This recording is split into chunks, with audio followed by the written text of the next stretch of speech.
गुड़ी पड़वा के मौके पर महाकालेश्वर मंदिर के शिखर पर लगाया गया ब्रह्मध्वज। सीएम की पहल पर लगाया गया ध्वज। प्रदेश के धार्मिक एकता को प्रोत्साहित करता यह आयोजन। उज्जैन पहुंची सुप्रसिद्ध गायिका श्रेया घोषाल। महाकाल मंदिर में बाबा महाकाल के किए दर्शन। मध्य प्रदेश के 17 शहरों में 1 अप्रैल से पूर्ण रूप से शराबबंदी। काल भैरव से नहीं मिलेगी शराब। भगवान को लगने वाला भोग मंदिर समिति कराएगा उपलब्ध। मोहन बड़ोदिया में हर्षोल्लास से मनाया गया ईद का पर्व। अधिकारियों ने क्षेत्र में अमन चैन का दिया संदेश। स्थानीय नागरिकों को दी गई शुभकामनाएं। महिदपुर में भूमि विवाद को लेकर हुए अंधे कत्ल का खुलासा। मृतक का पोता ही निकला आरोपी। पुलिस ने तीनों आरोपी को किया गिरफ्तार।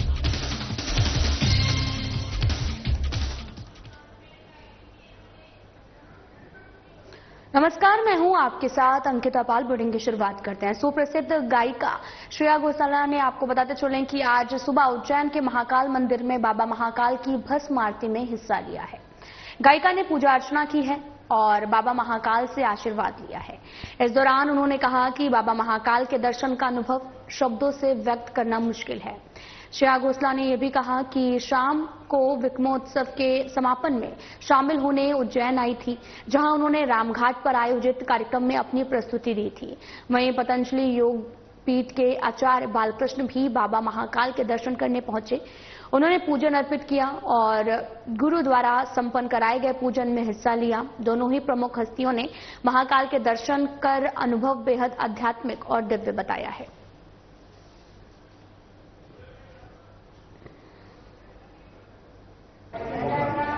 आज हम महाकाल की नगरी उज्जैन में हैं। अभी महाकाल का आनंददायक दर्शन हुआ, क्योंकि यह जो जगत है वो काल के अधीन है और महाकाल उसके काल के एक तरह से संचालक है। तो हम सब काल के अधीन हैं। महाकाल की कृपा हो तो सबका काल सही कर सकता है। इसलिए अपने काल को, अपने समय को हम सही व्यतीत कर सकें, सही हमारा जीवन बन सके, विश्व का कल्याण हो, तो महाकाल सबकी काल को, सबकी गति को, सबकी मति को ठीक रखे। इस भाव से हमने आज दर्शन किए और सबके लिए मंगल प्रार्थनाएं की। जय श्री महाकाल। मेरे पास शब्द नहीं है। महाकाल के ऐसे अनुभव को मैंने महसूस किया है कि इसको बयां करना शब्दों में बहुत मुश्किल है। मैं बहुत प्रिविलेज, मुझे लगता है कि बुलावा आया था, उज्जैन आने का बुलावा आया था और महाकाल के दर्शन का मौका मुझे ही मिलना था। और मैं क्या कहूँ, इतनी सुंदर आरती, भस्म आरती जो मैंने देखी, जो आयोजन हुआ, जिस तरह से सजाया भगवान जी को, मतलब हर पल, हर क्षण, मतलब लाइफ चेंजिंग जिसको कहते हैं, जीवन एकदम बदल जाता है। मतलब दिल की धड़कनें यहाँ तक थी, आंखों में आंसू थे, खुशी थी, सब कुछ एक साथ महसूस हो रहा था। और टेम्पल ट्रस्ट ने इतना अच्छा व्यवस्था, मतलब इतने लोग थे, 2000 से ज्यादा लोग थे यहाँ पर, और इतनी अच्छी व्यवस्था, सबको दर्शन का एक बहुत इजी, कंफर्टेबल मौका मिला। उज्जैन में 1 अप्रैल से शराबबंदी हो जाएगी और वहीं काल भैरव मंदिर में मंजुरा का भोग भी लगता रहेगा। इसकी व्यवस्था मंदिर समिति द्वारा किया जाएगा। प्रदेश की मोहन सरकार द्वारा 1 अप्रैल से प्रदेश के 17 शहरों में पूर्ण रूप से शराबबंदी की जा रही है। इसमें उज्जैन शहर भी शामिल है। यहां भी 1 अप्रैल से शराब नहीं बिकेगी। कलेक्टर नीरज कुमार सिंह ने भी बताया कि शहर की सभी शराब की जो दुकानें हैं वो बंद हो जाएंगी और अब शराब शहरी सीमा के बाहर मिलेगी। और वहीं आपको यह भी बताते चले कि बार में भी शराब नहीं बिकेगी। इसके अलावा काल भैरव मंदिर के समीप स्थित शराब की दुकानें भी बंद हो जाएंगी। यहां भगवान को लगने वाला मंदिरा का भोग जो है वो मंदिर समिति द्वारा उपलब्ध कराया जाएगा।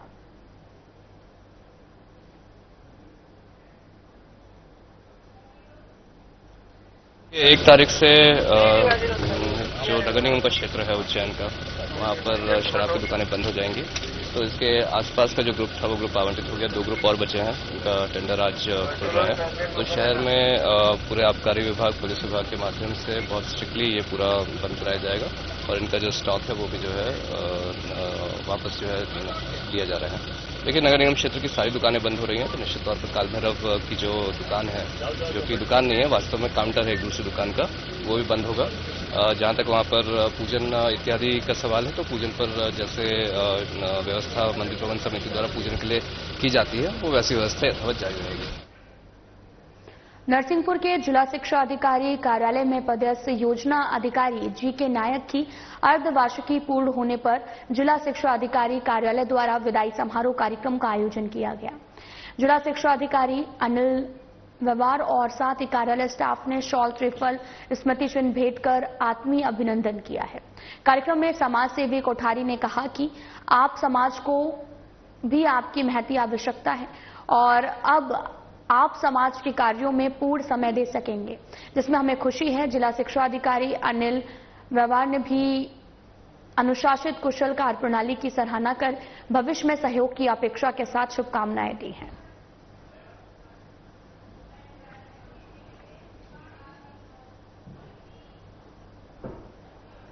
इंदौर के रावजी बाजार थाना क्षेत्र में चेटीचंड जुलूस के दौरान एक बड़ा विवाद सामने आया है। जानकारी के अनुसार जुलूस में गाड़ी आगे बढ़ाने को लेकर दो पक्षों के बीच में विवाद हो गया।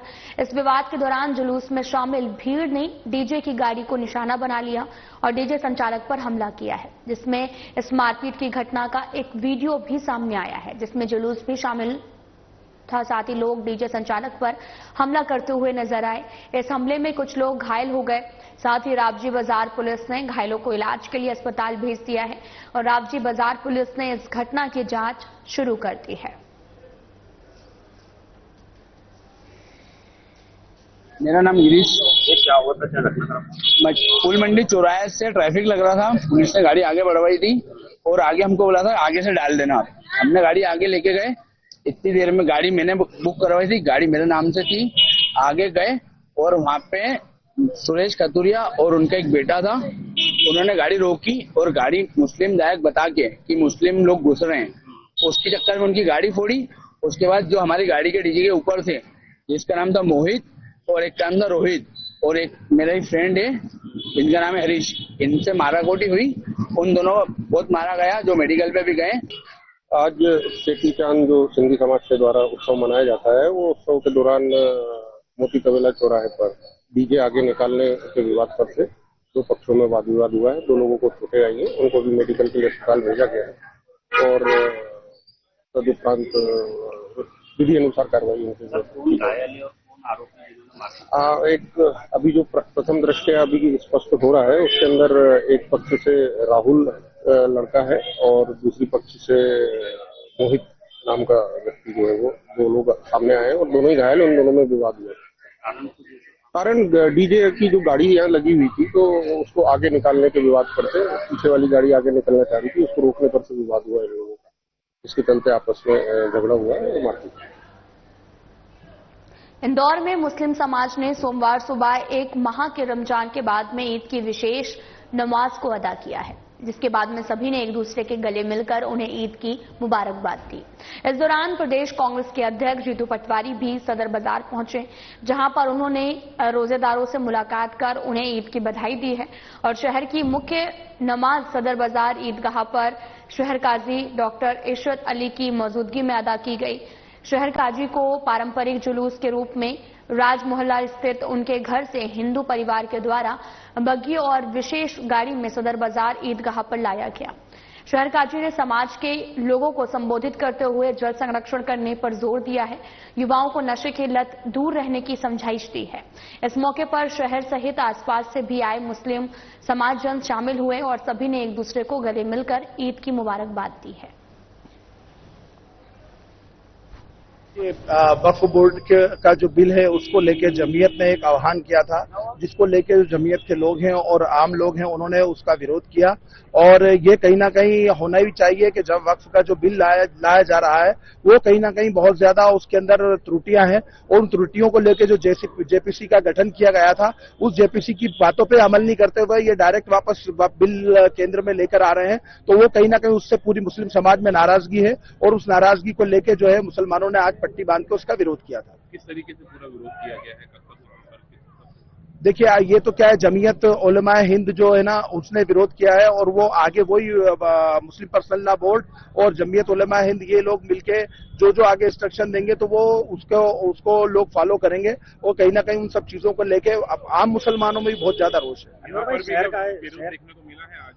हाँ, आज भी यहाँ भी काफी सारे लोगों ने पट्टियां बांधी थी, मैंने भी बहुत सारे लोगों को देखा है, तो कहीं ना कहीं विरोध तो है। आज का जो हमारे इस्लामिक भाइयों का एक पवित्र दिन है, जो भारतवर्ष की मूल परंपरा, प्राचीन सभ्यता और उनके भारतवर्ष की जो पहचान है कि जो भाईचारे में, प्रेम में, मोहब्बत में मिलकर ये देश दुनिया में सर्वश्रेष्ठ बना, मैं समझता हूँ उसकी पहचान आज ईद मुबारक के रूप में हम सब यहाँ मना रहे हैं। सब हमारे मुस्लिम भाइयों को ईद की ढेर सारी शुभकामनाएं। सबने दुआ की देश के अमन, चैन, शांति, भाईचारा और देश की जो मूल प्राचीन सभ्यता और परंपरा उसको कैसे हम संजो कर रखें, मिलकर हिंदू, मुस्लिम, सिख, ईसाई आपस में भाई भाई इस भावना को कैसे जगाएं, इस बात को और ताकत कैसे मिले, इसको लेकर सबने दुआ की।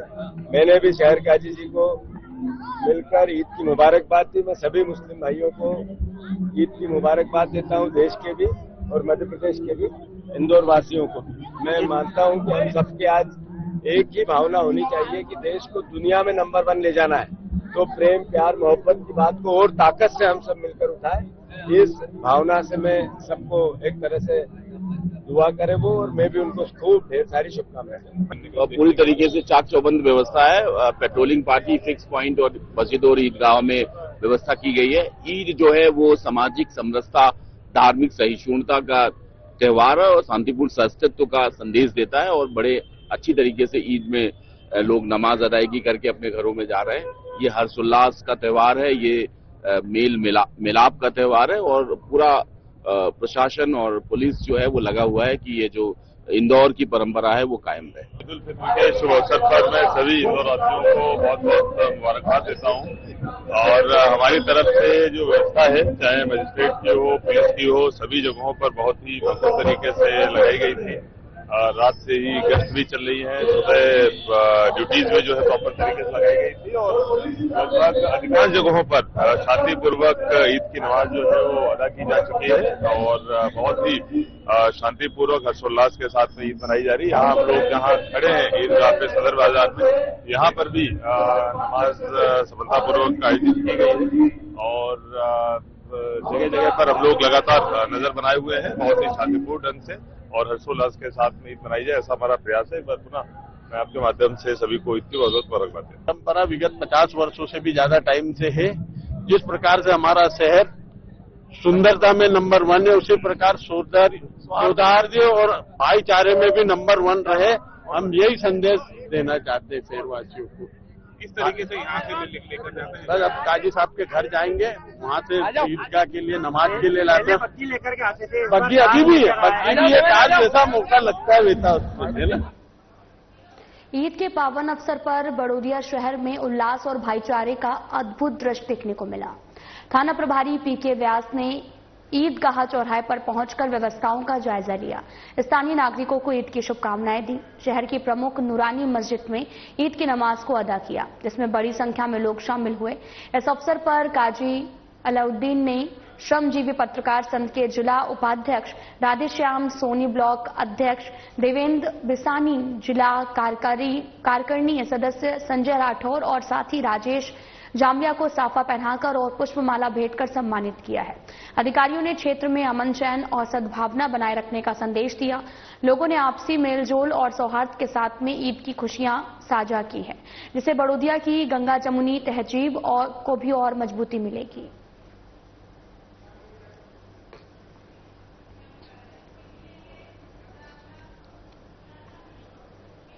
झारडा थाना क्षेत्र के ग्राम लोटिया जुनादा में 27 मार्च को 62 साल के अर्जुन सिंह की गला रेत कर हत्या कर दी गई और मृतक के पोते भारत सिंह की भी शिकायत पर पुलिस ने अज्ञात आरोपी के खिलाफ मामला दर्ज कर जांच शुरू की है। पुलिस ने उच्च अधिकारियों के निर्देशन में टीम गठित कर आरोपियों की पहचान की है। जांच के दौरान थाना प्रभारी आनंद भाबोर के नेतृत्व में पुलिस ने भारत सिंह प्रभु सिंह और दिलीप मालवीय को गिरफ्तार किया है। आरोपियों से घटना में प्रयुक्त धारदार गुप्ती मोटरसाइकिल और 2 बाइक, साथ ही 2 मोबाइल भी बरामद किए हैं और पुलिस ने बताया कि ये सनसनी हत्या भूमि विवाद के चलते की गई थी। साथ ही साइबर सेल की मदद से पुलिस ने तकनीकी साक्ष्य जुटाकर इस जघन्य अपराध का खुलासा किया है।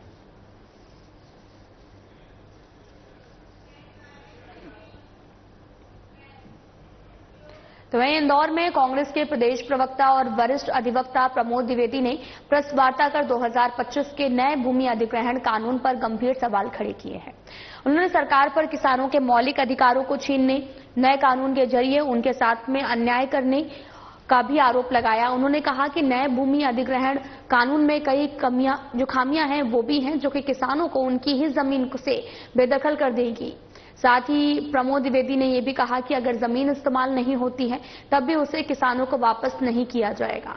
सरकार इसे अनिश्चित काल तक अपने पास रख सकती है, जिससे किसानों को बड़ा नुकसान होगा। प्रमोद द्विवेदी ने यह भी कहा कि नए कानून में अधिकारियों को खुली छूट दी गई है, उनकी गलतियों पर कोई सजा का प्रावधान नहीं है। उन्होंने इसे तानाशाही करार दिया है और सरकार से जवाब भी मांगा है।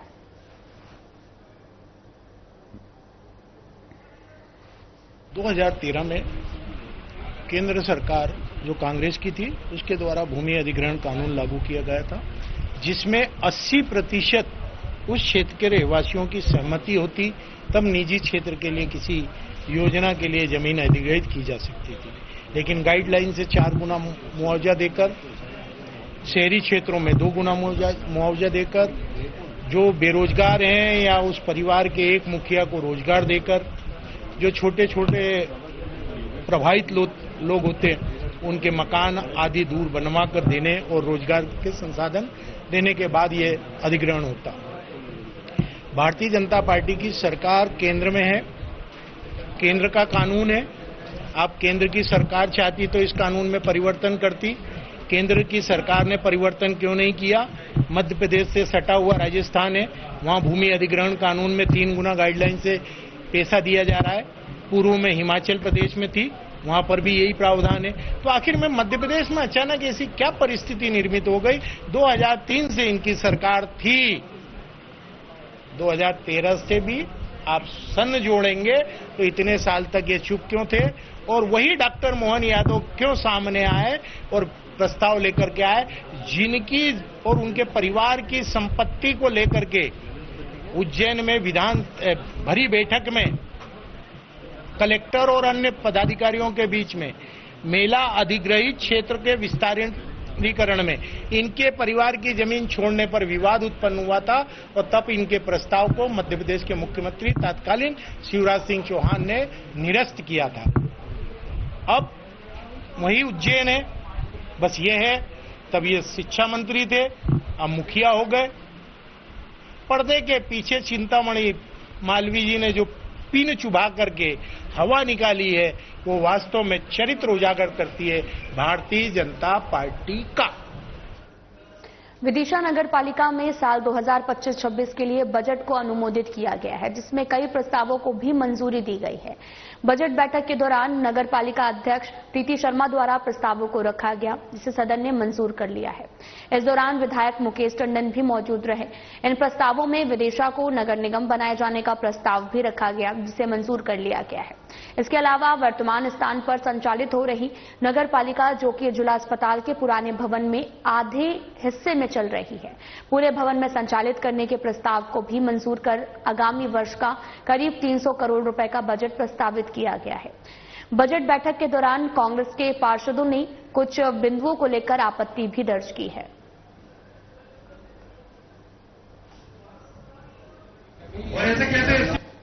बजट की बैठक थी, वर्ष 25 और 26 का नगर पालिका अध्यक्ष जी ने बजट प्रस्तुत किया है। शहर के विकास की दृष्टि से इसमें संपूर्ण कार्य योजना बनाकर विकास के कार्य सम्मिलित किए गए हैं।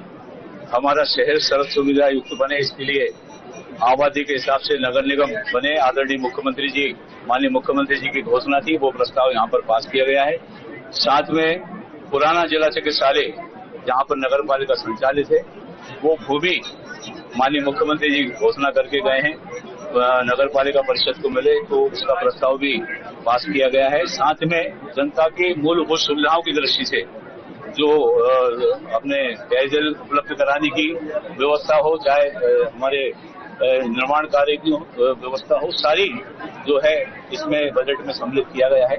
मैं बधाई देता हूं बहु श्रीमती प्रीति राकेश शर्मा जी को कि उन्होंने आम जन पर बगैर किसी कर का बोझ डाले शहर के विकास की एक नई इबादत रखी है। उसको आज बजट की बैठक और परिषद की बैठक रखी गई थी, जिसमें लगभग 300 करोड़ के बजट हमारा प्रस्ताव पास हुआ है और साथ में 24 प्रस्ताव पास हुआ है।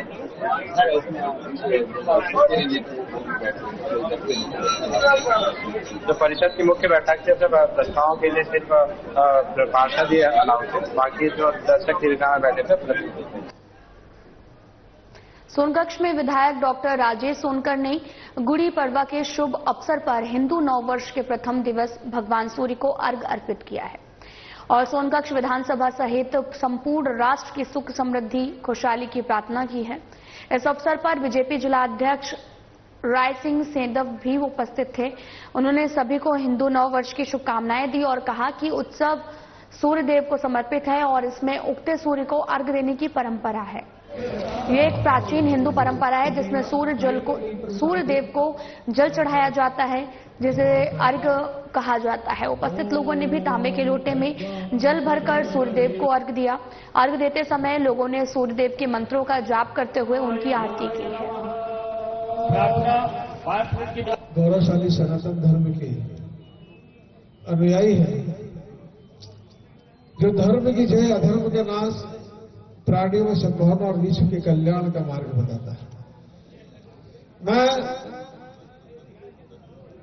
इस वर्ष पर प्रतिपदा पे परमपिता परमेश्वर से ही कामना करता हूं कि विश्व के कल्याण का मार्ग बताने वाले सनातन धर्म की धर्म ध्वजा अनंत काल तक ऐसे ही लहराती रहे।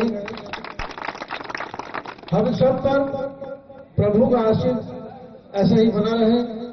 यहाँ जितने भी सनातनी उपस्थित हुए हैं मैं उन सबको पुनः बहुत बहुत बधाई देता हूँ, बहुत बहुत शुभकामना करता हूँ।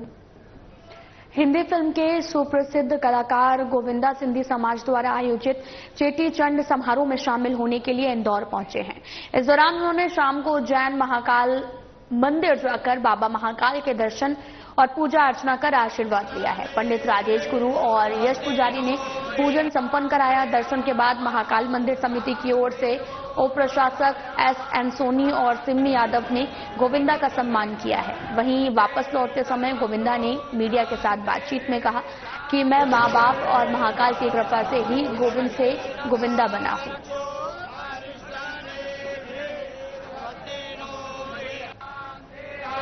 प्रार्थना की है बच्चों के लिए।